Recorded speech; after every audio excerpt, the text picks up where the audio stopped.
a relationship, a partnership. You know you want it. You know they're hard work. And you know you want one anyhow. Just like any important life event though, we all know the hardest part is the startup. Do I stay or do I go? Are we all happily milling around in the friend zone, or are we missing obvious signs? Here's what to look out for to see if you've moved beyond buddy into the realm of interest. Number 1, they really wanna be around you all the time. Sure, we hang out with our friends. We chat with them, text with them. Some of them you casually touch base daily because smartphones, am I right? But even with your bestie, do you really wanna be there with them all the time?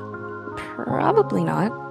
If you notice a friend's increase in, hey, let's meet up suggestions, or even that they're always sitting up the next time you'll hang out while you're currently with them, they just might have a thing for you. You might be thinking, wait, maybe they're just doing this because they have nothing better to do. Okay, that leads us to the second point. Number 2, they make you a priority over others. It's not that they have no life, it's that they're putting aside other things so that they can focus on what's important. And that means you. Listen and observe for signs that they've chosen to spend time with you instead of something else you know is important to them. Did they just bail on their weekly gaming session to hang with you? I think there might be some springtime all up in the air. Number 3, they are scientifically affectionate. For science! See, science is always with us. Trust the science. There was a study done that revealed 5 indicators that when they were all present together, it meant that the person was scientifically in love. They are empathy, like when they're there at your low point. Wanting to be around them, like in all those frequent hangouts.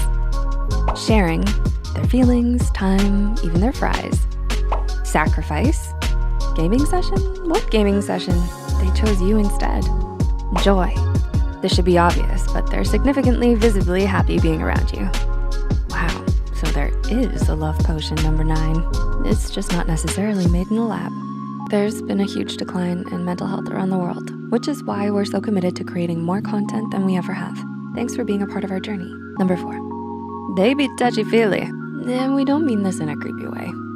Think more of the tropey movie way. We know you're thinking, I don't watch rom-coms, but you've seen this in any movie where there's possible sexual tension. The pool shark offering to teach the person how to hold the cue properly. The golf expert wrapping their arms around the person to make sure their grip on the shaft of the club is correct. And there was so much innuendo there, you can't miss it. Like, come on, we all know they weren't needing that much instruction. Same goes for someone who might be interested. A buddy might be like, yo, you have something on your cheek, and then keep it moving. The interested one might say the same, then reach over and gently brush your face with their fingertips to wipe the smudge away. Number 5, they ask for your opinion on things. This is a bigger deal than you might realize. Think of it this way. Would you ever voluntarily ask the opinion of someone you disliked, didn't trust, or didn't respect? Probably not. They're asking you for your opinion means that they trust you're being honest and that your thoughts are valued. They might even be doing some indirect research to see if you're a kindred spirit. Number 6, they get a bit steamy around you. No, take the smoke machine away, not that kind of steamy. The term hot under the collar, blushing, the song fever, that's what we mean. Blushing is a great indicator, but it's not always visible due to complexion, genetics, or full coverage makeup. Biologically, there is blood rushing to their skin, which means a rise in temperature. Looks like they've got a fever, and the only prescription is you. And number 7, they mirror your actions. If you have a younger sibling who annoyed you by copying your movements and words, mirroring is not that. Mirroring is subconscious. Like attracts like.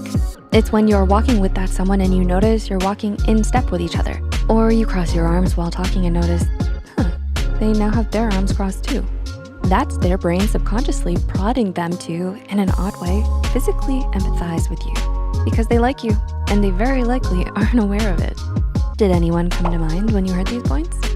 Did you think of yourself doing this towards someone? Do you think you see a sign but aren't sure if it is? Please comment and discuss below. You never know what insight you might gain. Above all, love is a good and wonderful thing.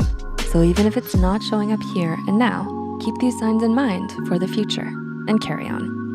While you're love crusading though, please tap that like button on the way.